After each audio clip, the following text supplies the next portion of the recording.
First of all, I'd like to say that thank you for this first International Congress of Silk, and thank you for Ricard Huerta and Herman Navarro for a long conversation and showing me all the ways and help me to be here and participate in such a brilliant Congress. Thank you, all of you, to coming here. I'd like to have this full screen. So,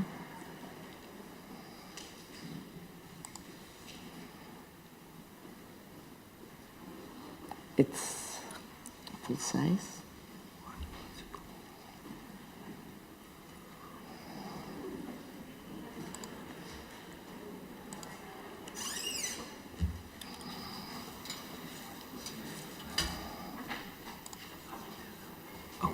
Okay, it's great. Thank you. So here we are, sericulture in Georgia. So, and the State Silk Museum. Sericulture has been an essential part of Georgian culture and economy since ancient times. Georgia's silk production tradition have recently been listed among the intangible cultural heritage of the country. This fact underlines the importance of silk for the national identity. The documented history of silk making in Georgia starts from the 5th century AD. The hagiographic novel, The Passion of Son Shushanik, has a passage where imprisoned Shushanik is reading psalms instead of working on Chichnauhti, the old name for silk in Georgia. So the word abreshumi, silk in Georgian, itself comes from Persian.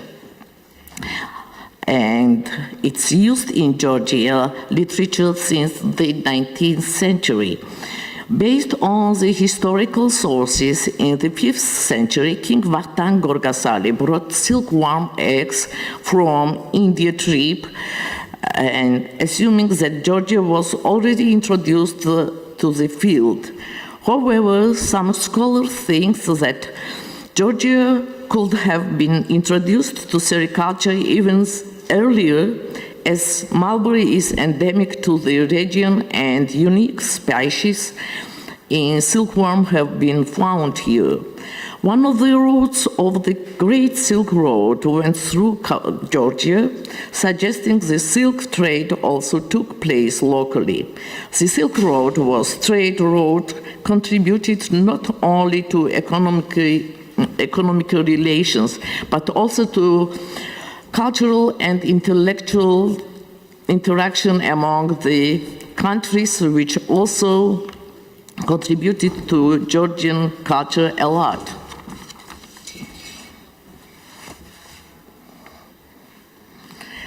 Remarkable are the notes of famous Italian traveler Marco Polo mentioning that lots of golden textile were weaving used silk threads in Georgia. The works of Arcangelo Lamberti, Jean Chardin, and other international travelers also talk about sericulture in Georgia. 18th century Georgian historian Vahushti Batonishvili suggests that sericulture was mostly developed in Kakheti, its eastern part of Georgia, and Samegrela, its western part of Georgia.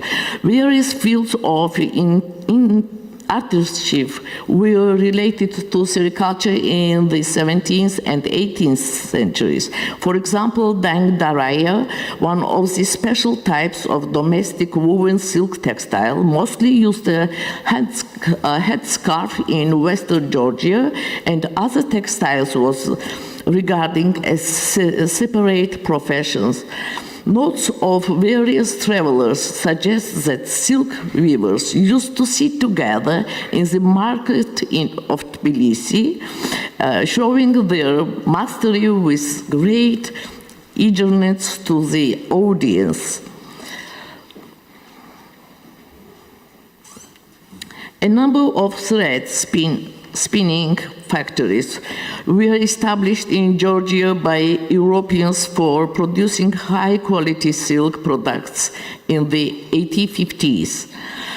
Historical evidence suggests that the first half of the 19th century was distinguished with the production of high quality and big quantity of silk in Georgia. Sericulture continued to develop in Georgia after it became a part of Russian Empire. However, the focus at that time had shifted toward the export of raw materials. Caucasian Sericulture Station. Development of sericulture in Transcaucasia was seriously threatened in 1850s. The silkworm disease called pebrina spread from European countries. Production of healthy silkworm eggs reduced dramatically. Ancient Caucasian species were extinct, and the necessity of sharing European experience in fighting the epidemic was inevitable.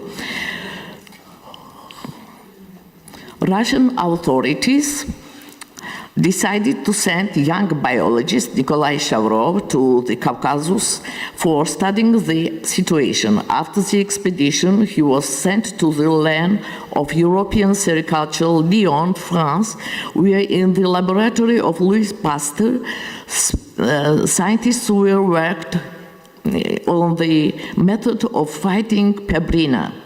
Shavrov gained valuable experience and presented a plan of establishing the Caucasian Sericulture Station upon his return. The complex was built on the territory of Mushtaidi Garden in Tbilisi and included up to 23 buildings, equipped with all facilities necessary for the full cycle of silk production. There were 5 main buildings, and other included silkworm eggs keeping house, silk thread spinning and reeling spaces, silk weaving workshops, facilities for workers, warehouses, etc.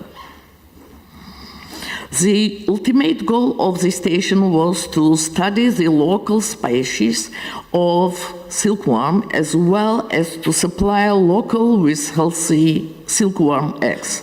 Moreover, the Caucasian Sericulture Station held various educational activities and free courses for general public.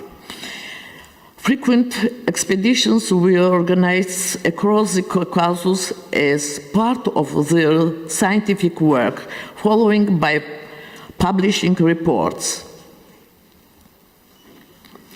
The Silk Museum. The samples gathered throughout the expedition enriched the collection kept in the museum and library. Unfortunately, the Caucasian Sericulture Station stopped functioning over time.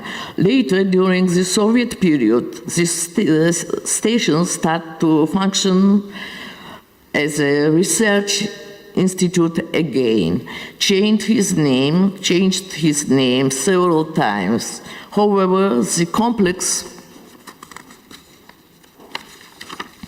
was gradually destroyed and various buildings were demolished towards the end of the 1960s. Only the main building and therefore house for employees remain today, out of which just the main building retains the function and currently serves as the State Silk Museum in Georgia. The Silk Museum was founded in 1887 and since 1891, it is situated in the main building of the former Caucasian Sericulture Station. As a part of the station, the museum served as an educational and scientific research center of silk making in the Caucasus region. The building was built for the museum by Polish architect Alexandra Shimkevich, and today it is included in Cultural Heritage Monument list of Georgia. The museum building is distinguished with its original architecture. Stylistically, the building represents a fusion of traditions with its face and elevations displaying features typical of the so-called Russian style, classicism, and Gothic and Islamic arts. The interior architectural decoration includes design elements such as a frieze, a cornice, a pilaster, and capital, all of which they display silk-related features, including a mulberry leaf, silkworm eggs, and pupa.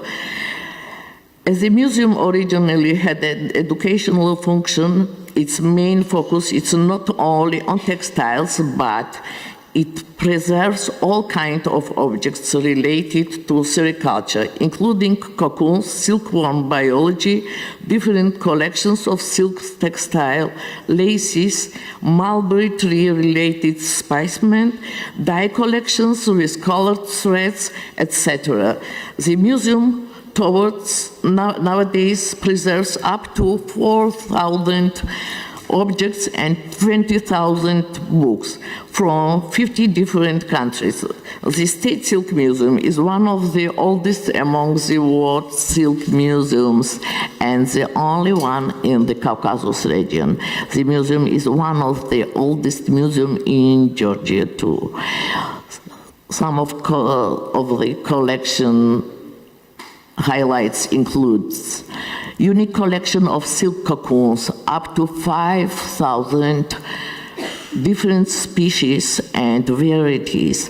The cocoon collection is distinguished with the diversity of species across the world natural history and silk museums. Apart from the silkworm cocoons, collections preserve samples of cocoons from wild species of silkworms. Collection of unique German silk laces, including one of the earliest samples of the fine machine-made livers lace with various ornamental motifs and some earlier examples of handmade lace. The lace collection was produced in Rosa Klauber's manufacture, now functioning in New York, USA, since World War II. The 19th century photo collection of Konstantin Zanis. The original copies of the photos depicting sericulture are kept only in the State Silk Museum. The collection has an outstanding cultural and historical significance. The pictures were taken during expedition around the Caucasus region in 1890-91. They depict the process of silk production, ethnography, portraits, natural environments, and architectural heritage. Containers from carrying silkworm eggs, a collection that preserves various period cardboard boxes for silkworm eggs, transportation with an interesting design from factories and laboratories of 6 different countries. The top of the bottom part of the containers are perforated for providing oxygen to the eggs. The unique collection of Jacquard textile, created around the period when Joseph Marie Jacquard invented his loom, regarded as the most modern weaving machine of that time. Unique samples of handmade textile, including various types, creating with traditional Caucasian weaving methods and natural dyes, daraya, tissot, jejim, etc. A diverse collection of dyes, consisting of herbal, animal, mineral, and aniline dyes and silk threads colored in those dyes, as well as various substances, whiteners, substances for increasing threads weight, mordants used for reproducing before dyeing. The main part of the collection dates back to the 19th century and puts together objects from 16 different countries. Museum is distinguished with its unique library, preserving natural science books from the 18th, 20th century in Georgia, Russian, English, German, Spanish, French, Italian, Romanian, Chinese, Japanese, Arabian, and other languages. It is noteworthy that the museum and library furniture is also made according to the sketches of Alexander Szymkiewicz and has preserved its authentic look until today. The museum today. To this day, this agriculture station has retained only a museum function with a focus on the 130 years of history, working actively locally as well as internationally. After the collapse of Soviet Union, like many industries, the silk production stopped in Georgia, belonging to the Ministry of Agriculture. In the 90s, the importance of the building and its collection was gradually revived by the involvement of Georgian Textile Group, GTG, founded by local textile artists. I'm from that group. I'm one of the founders, so that's why I became somewhere in that field. The group had participating in various exhibitions abroad, became part of the European Textile Network, ETN, and organized 5 international symposiums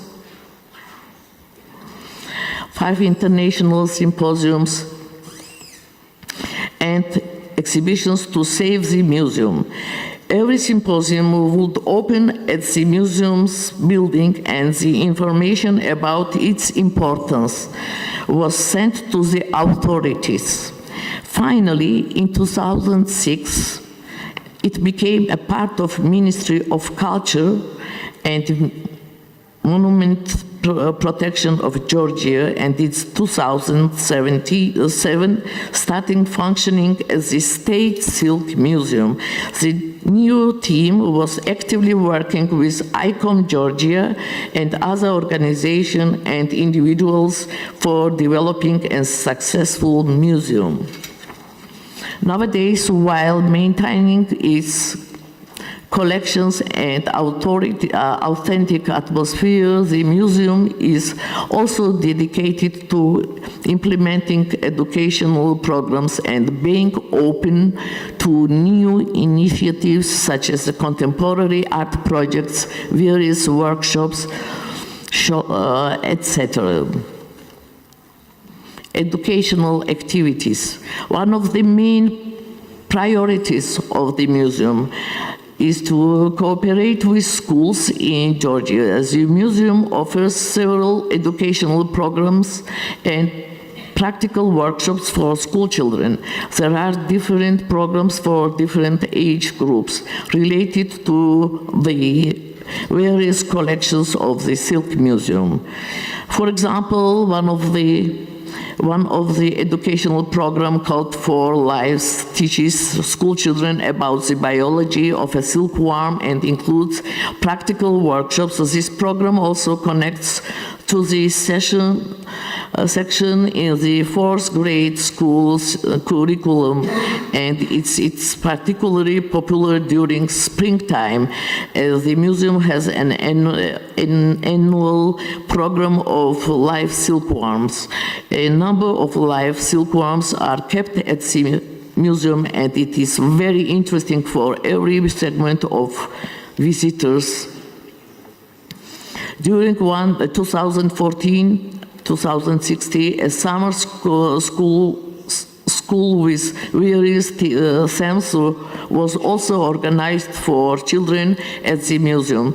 Special guests with different artists and creative backgrounds were invited to make presentations and workshops there.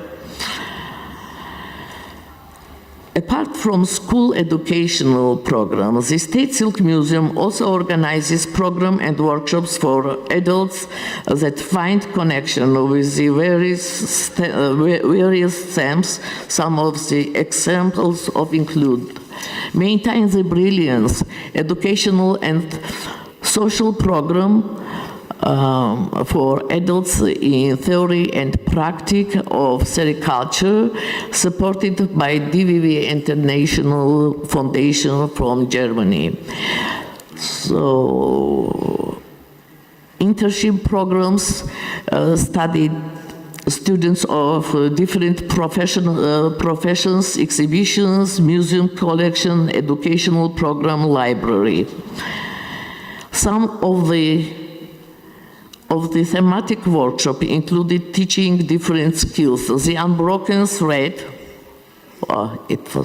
Unbroken Thread workshop was organized in collaboration with a Norwegian company Tronung Engineering about innovative Jacquard Loom TC2.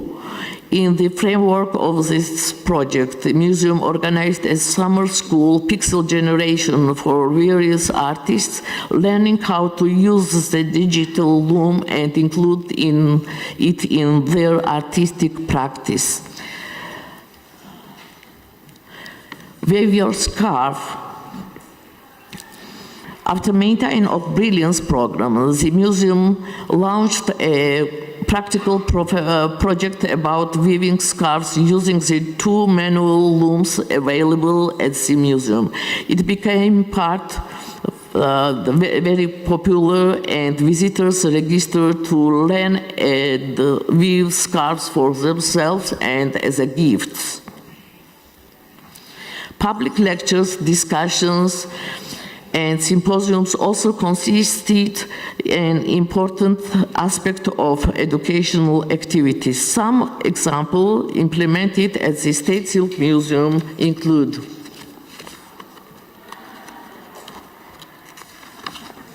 textile as art.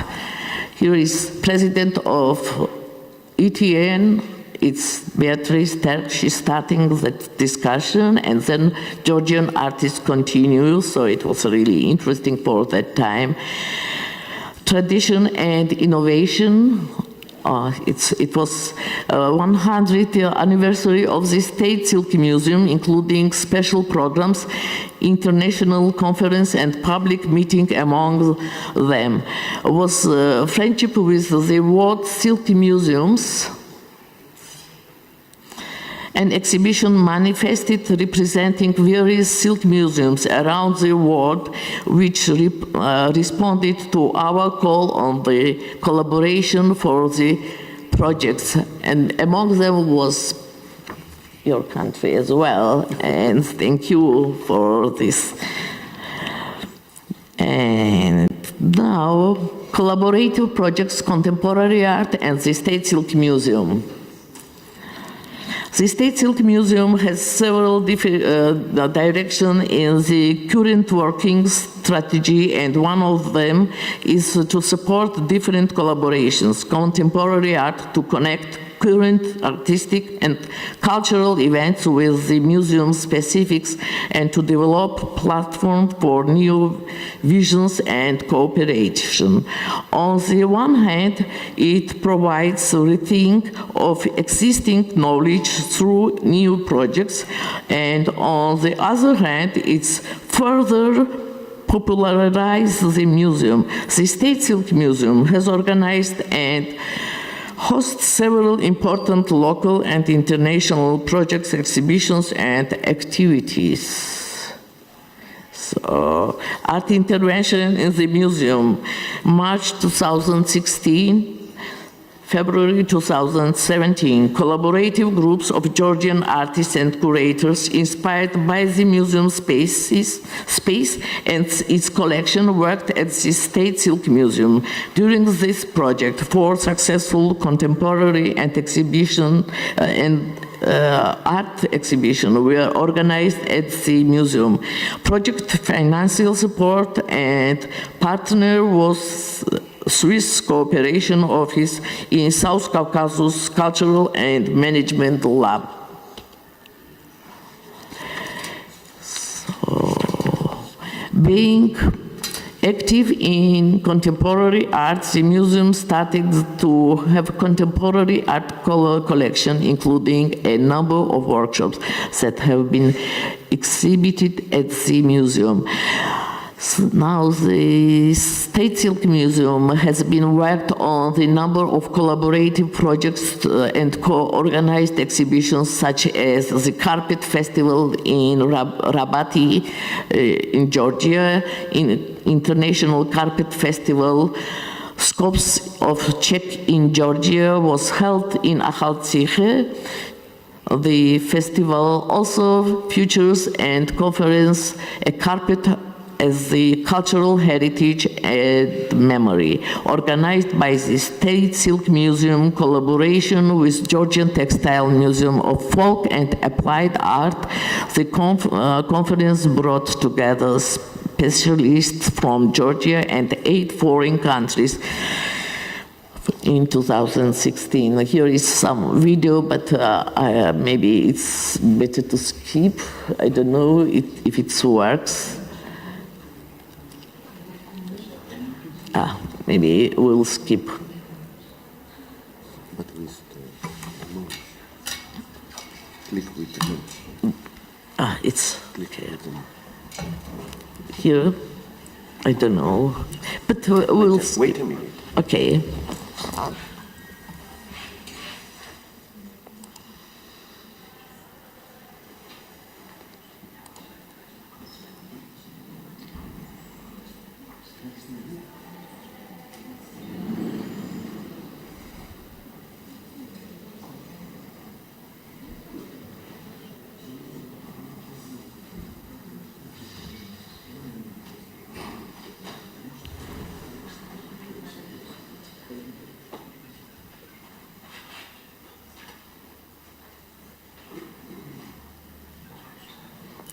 Now, Okay.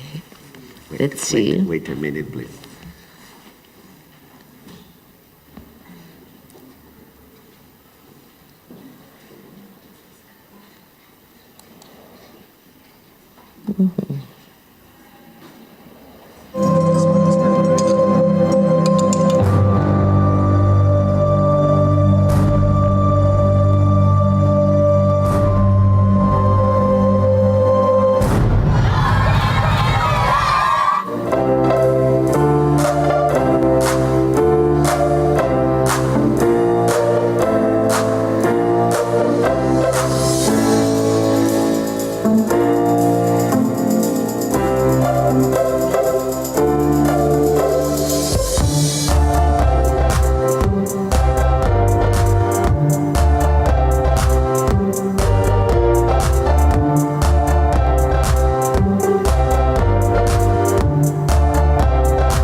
Thank you.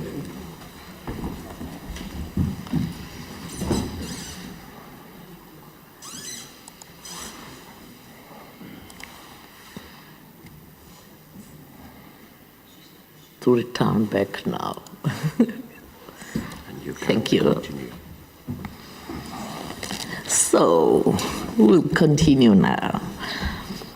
Unravel hidden processes in the framework of International Contemporary Art event Artisterium 10, the State Silk Museum presented itself and co-organized exhibition in cooperation with American artists group and curator Lydia Matthews at Tbilisi History Museum in November 2017. In addition, the museum is open to host exhibition of different local and international artists, such as the Book of Patterns solo show of visual artist Tamona Chabashvili, which will be presented in your country very soon, in Portugal. So I hope you will see this. And another exhibition which we have in this year in September. It was a hybrid solo show of German artist Karin Odendahl, including her reflections and interpretations of the State Silk Museum and its collection. It was in September and October. I make that short list because a lot of artists nowadays, they like to work with museum and make their work in our places because we're really open for this moment. I have a very young team and they're really eager to make everything for make nice museum, and they have had really great motivation to make such projects, and I'm very thankful for them. So projects interconnected to the various directions of the museums. One of these was the various working different directions of the museum are also connected is some of the recent projects. For example, the two residency projects implemented in collaboration with GeoAir in summer 2018 as part of the Art Prospect project supported by CEC ArtsLink, including hosting contemporary arts, residency-specific researching specific aspects of the State Silk Museums and Silk in Georgia, organizing lectures, workshops, and exhibitions.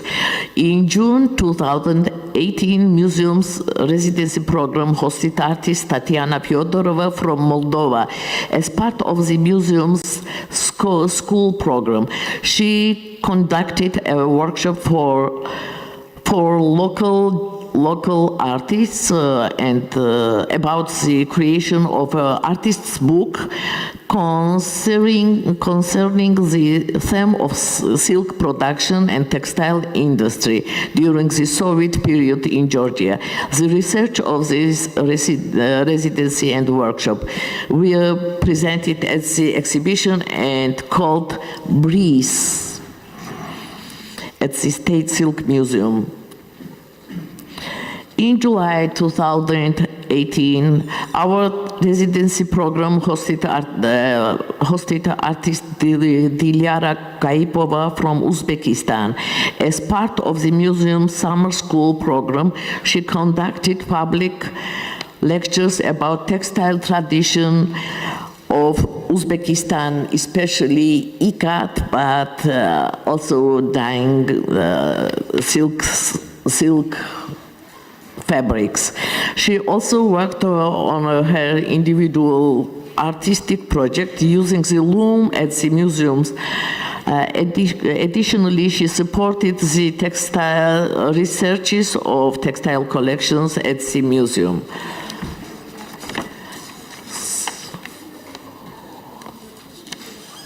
One of the main recent project organized by the museum was an international festival called Memory Threads, Museum and Neighborhood, which was also part of Art Prospect project. The festival emerged from the special history the State Silk Museum has with its surrounding. Among many topics, it connected